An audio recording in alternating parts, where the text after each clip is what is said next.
had to grow my Pinterest account from absolute zero this year, this would be my exact plan to hit 10 million views in 1 year. We're talking what I would do day 1, day 2, day 7, so grab a pen and a piece of paper because you will want to follow this plan exactly to get the quickest and best results. So day 1, first I want to be on Pinterest account, not a personal one. Now that I have a profile, I want to use a strong profile photo. Or if you're not building a personal brand, you could use here your logo, but it has to look good in a circle like this. If your logo doesn't fit this shape, well, you either change your logo or use your photo for status. Now you need to make sure that your profile name and your short bio help establish your positioning. All three of these things should match and make sense together. Say you're in the travel niche. Travel photos make more sense for you. If you are in the fashion niche, lifestyle photos would look great for your profile picture. My username is not Anastasia1234, it's Anastasia Blogger, see? Which makes sense for my niche, and I was lucky that it was available on Pinterest. If your exact domain name or your brand name is not available as a username, try to add something that would still make sense for your niche. For example, if I were an Instagram marketing expert, I would make a username IG Anastasia. My profile title includes some of the words that describe what I teach, online business and blogging tips. Now this about field, you won't believe it, but it shouldn't be about you. It should be about your audience. It should tell them why they should follow you, what they will get from your content. If you tell them in this short bio how you can help them, you're already ahead of the game. Now you're trying to grow from scratch, right? Your account is small, but you have one advantage. You can learn from your competitors and do what worked best for them. So day 2, competitor research. So I do it for myself and I always do it when I'm helping clients grow on Pinterest. I look at the top 5 or 10 established accounts in the niche. You don't have to reinvent the wheel. If someone is successful on Pinterest in your niche, that's because they are doing something right. So why don't you look at their accounts and learn a thing or two from them? And how can this process look like? First, think what is the main focus keyword that describes your niche. One keyword or maybe several main keywords. Say we're looking for homemade beauty products. I will assume that you have a blog that gives different recipes for DIY beauty products. You need to click here on the profile button because we don't need to look at the pins. We want to check the biggest profiles in your niche. Open those top accounts. Right on this page, you will see they're usually showing up here in search results because they have a large following. When you open their pages, you will also see that normally they will have quite high monthly viewers. The top 3 accounts that I opened had 8 million, 10 million, and 1.5 million monthly viewers. And why do you need to check this? You want to see what is the potential of growth for you in this niche. I picked this niche as an example because it's quite narrow and it still has several pretty strong accounts. But if I searched for more generic beauty accounts, I would find there are dozens of accounts with 10+ million monthly viewers. But you don't want to start on Pinterest with a niche that has very few strong accounts. If no one achieved any results with your niche on Pinterest, it is a sign that there is no audience for your niche on this platform. In that sense, Google SEO traffic might be a better place for you to start. Pinterest is usually best for niches that are broad enough, and if you go after something very new like a unicorn narrow niche with little to none search volume even on Google, then forget about it. People will not look for it on Pinterest for sure. The next thing to check in those top profiles of your competitors is to look at their most recent activity. Are they creating idea pins? What type of pins they're creating? Are these video pins or mostly image pins? Take a piece of paper and make your notes. If you see something that you like or you find is smart that your competitors do, then point it out. Now you need to click on the Saved tab and it will show you all the boards that they have on their profile. Check what are the names of their boards. You will need this list of boards. Your research shouldn't stop here on Pinterest. You should open their websites and check what exactly they do there. What kind of content do they create that resonates so well with the Pinterest audience? You should open their websites on a mobile device too to get the same experience as most of the Pinterest users will get, because the majority of Pinterest audience is on mobile devices using the Pinterest app. So check how easy it is to share something from your competitor's site on Pinterest. Maybe they have a few vertical images that work perfectly well as pins to be saved. Or maybe they have somewhere a plugin or a button that encourages users to follow them on Pinterest. And you shouldn't move forward before you made some notes about the design style that you see on your most successful competitors' accounts. What kind of fonts and colors work best for your niche? Take your notes again. All of those little things will help you grow your account. Now, a short story time for you guys. I recently had a client who told me she has been repinning hundreds of pins daily. Initially, it was working well and her impressions were growing slowly from zero, but it didn't help her get any traffic to her site, so she was getting discouraged. Well, obviously, it didn't help with traffic because she didn't focus on creating her own pins. She was just sending all the traffic to those other sites she was repinning from. Hundreds of pins a day. It's a lot of work for nothing. Now, let's make it clear first. Doing a lot of things that aren't working doesn't mean that you will get any results. It just means that you're wasting your time and potentially even hurting your account. There are many things beginners do on Pinterest thinking it might help them, like doing follow for follow, or commenting with your links on Pinterest, or sending direct messages to other users asking to maybe join their group boards. But one day, boom, and your account gets suspended. You don't want that for yourself, right?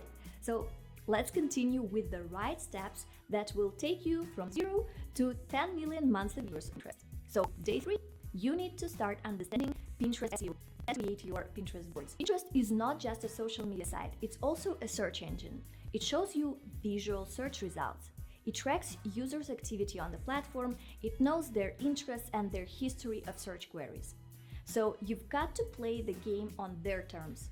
There is an algorithm, there are keywords that people might search for and find your account. You need to do the keyword research and know how to describe whatever your account is about with keywords. You need the main focus keyword or maybe a couple of them, then you need to find your secondary, your additional keywords, and all of this should be reflected in your profile name and in your profile about field. Then you also need to apply SEO to every single board that you create on your Pinterest account and to every single pin that you publish. And I've got an in-depth video on my channel that is focused on Pinterest SEO specifically. I will link to it in the description below, but here I will give you a quick idea of how things work, so you can watch that video later.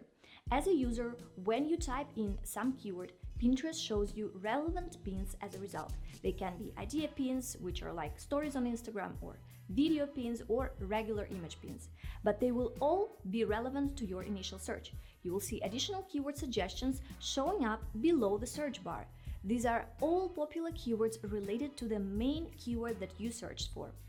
Use this search bar as your first and entirely free Pinterest keyword research tool to get at least a feeling of what people are looking for in your niche, what kind of keywords they might be typing on Pinterest. I recommend you to get back to your notebook now and write down a list of keywords that you find to be the most interesting for you to create content about. Or maybe the most popular keywords in your niche, which you should use to create your Pinterest boards. By the way, you can filter search results on Pinterest by profiles as well, which means that you can find the most relevant user accounts in your niche. And this is how you could also be found by your potential audience on Pinterest. So make sure you watch my video on Pinterest SEO and optimize your entire profile. When you do so, make sure that you print out and also go over my Pinterest SEO checklist that you can download for free. I'll give you a link in the description below. Now we are on day 4. Create content on your site and promote it on Pinterest. Well, this you should do on day 4 and moving forward for the rest of the year. You can start a Pinterest account when you don't have a website, or maybe even if you just have a few pages on it. But you cannot run an account with just a few pages for a long time. So make sure that you keep creating a lot of different page URLs on your site, because be it a blog or an e-commerce site, it won't be easy for you to grow if you just have 5 pages. You cannot create hundreds of pins for each of your 5 pages, because it will quickly make your account look spammy and repetitive. It doesn't mean that you need to have a huge team to keep up with the pace and create multiple pieces of content for your site daily. But you should strive to create at least one great piece of content on your site per week. Now we are on day 5. Make your pinning plan. You need to know about all the different types of pins on this platform. You have regular image pins, which are linked to your page URL, and usually they generate the highest amount of traffic. Then you also have video pins. They're vertical videos which should be really short, about 6 to 15 hours is enough. Video pins also can be linked to a specific page on your site. Wait, what did I say, 6 hours for a short video? I was just checking if you were listening. I'm dropping here the golden nuggets, and if you want the best ROI from watching this video, you better grab a pen and a paper and point out that videos on Pinterest should be only 6 to 15 seconds long. This is official recommendation on Pinterest's video guidelines. Idea pins are the most recent pin format, so they get an additional boost in the Pinterest algorithm. Idea pins include several slides. Each slide can be made of a short video or an image, and I recommend, by the way, to use a short video as the first slide in idea pins, because this way your idea pins will look more dynamic in the Pinterest feed.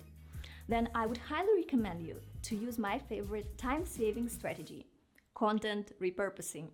On Pinterest, it looks like this for me. For one idea pin, I need to create a short video and an image, and then upload them first as first and second slide. Then I will upload the same video as a separate video pin and save it today, and I'll upload a separate image pin from the second slide of this idea pin and schedule it for a week later.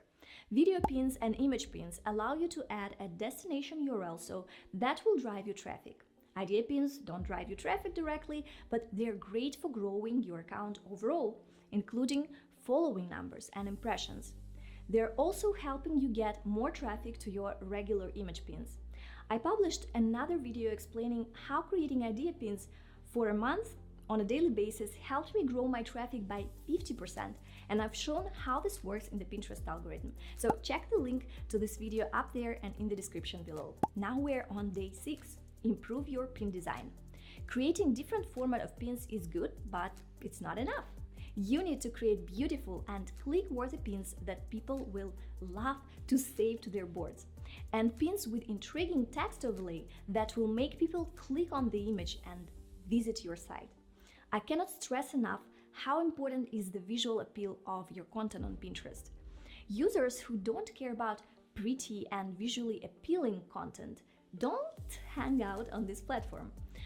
Now, this doesn't mean that you're doomed to never grow on Pinterest if you are not a graphic designer or if you cannot afford to hire one. I'm not a graphic designer, and my account has grown to 10 million monthly viewers over time, and I use Canva templates to create most of my pins. Canva is a free online tool that gives you thousands of templates for different formats of pins, including video pins, and you can start a free Canva account using my link anastasiablogger.com/Canva.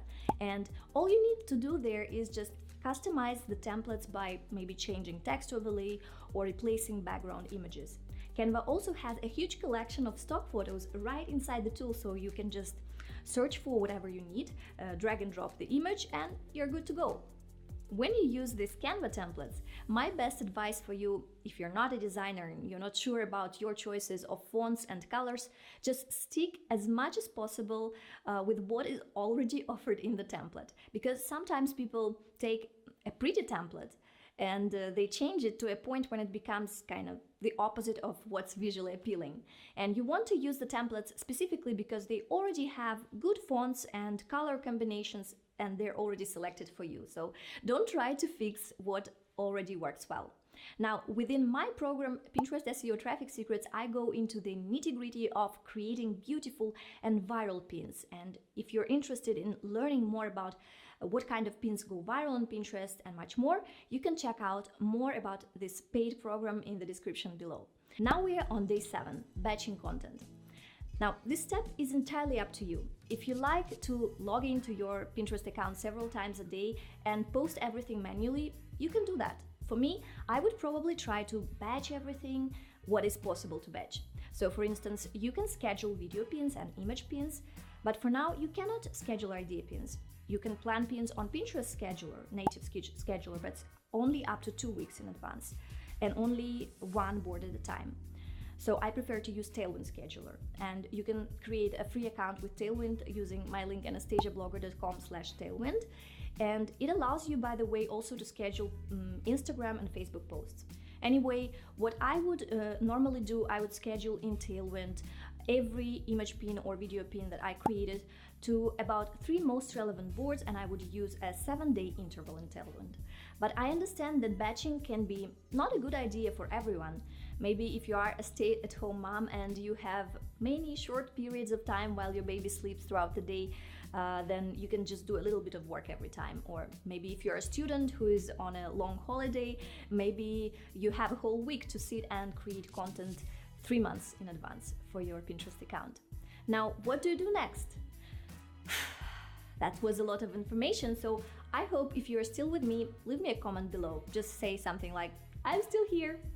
And I can tell you, if you stick to these strategies, it is totally doable to reach 10 million monthly viewers on Pinterest in a year. I know it because I've done it this way and I had students who achieved the same results.